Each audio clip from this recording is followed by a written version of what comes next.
British Kaffraria was a British colony, subordinate administrative entity in present-day South Africa, consisting of the districts now known as King William's Town and East London. It was inhabited primarily by the Ngqika people, the major branch of the Rharhabe Xhosa.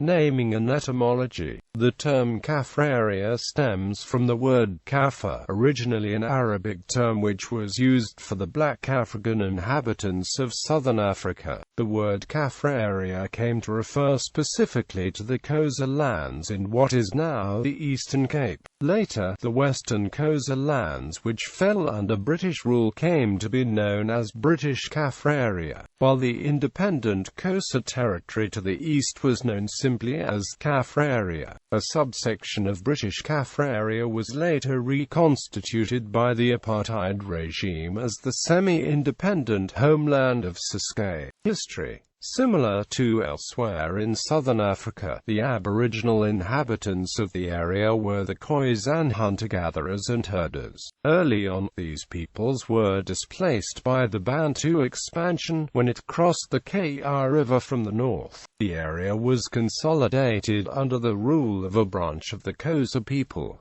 Xhosa rule. The native Xhosa people were ruled by the Ngqika chiefs.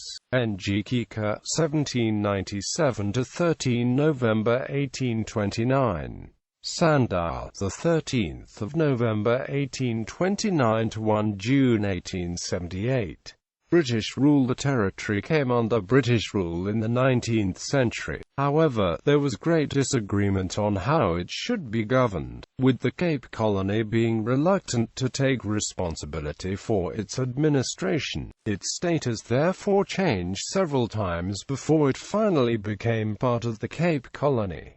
Queen Adelaide Province, in the Cape Colony. After the Sixth Frontier War, on 10 May 1835, the area was seized by the British governor Sir Benjamin Urban, and annexed to the Cape Colony as Queen Adelaide Province.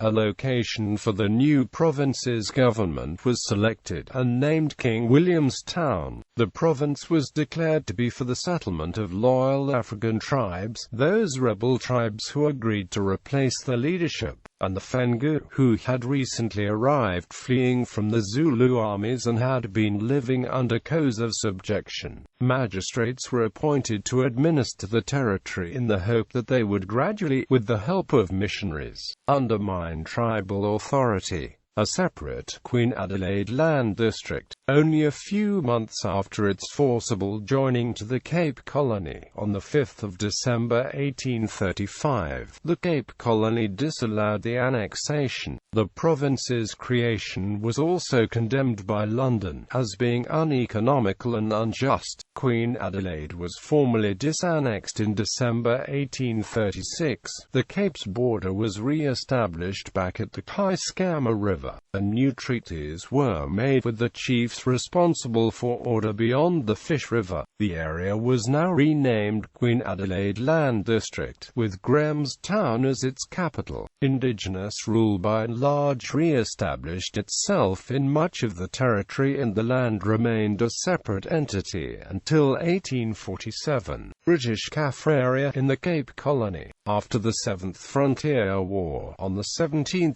December 1847, the area was again seized by the new British governor Harry Smith, and again annexed to the Cape Colony, this time as the British Kaffraria Colony, with King William's Town as its capital. The new governor reoccupied the abandoned forts, and British imperial troops were moved into the territory. German emigrants arrived in British Kaffraria in 1858 to 1859, and again in 1877 to 1878. A separate British Kaffraria Crown Colony. On 7 March 1860, in the wake of the Great Xhosa cattle killing, the Cape Colony again disannexed British Kaffraria, and it became a separate Crown Colony.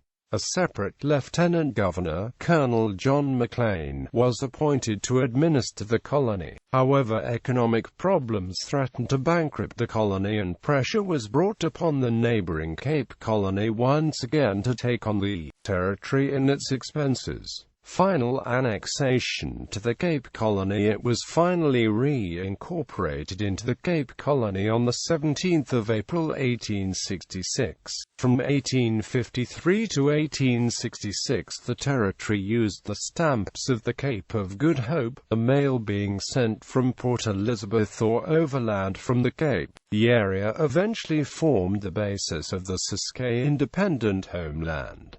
Administrative chiefs. The successive administrative chiefs, with repeatedly changed styles, were Administrator Harry Smith, the 10th of May 1835 to 5 December 1835. Lieutenant Governors: John Hare, the 9th of August 1838, September 1846. Sir Henry Young, the 9th of April 1847 to 4 November 1847. Direct rule from Cape Colony, the 4th of November 1847 to 17 December 1847. Chief Commissioners: John Maclean, October 1852 to the 7th of March 1860. Lieutenant Governor: John Maclean, the 7th of March 1860 to 24 December 1864. Governor's Deputy: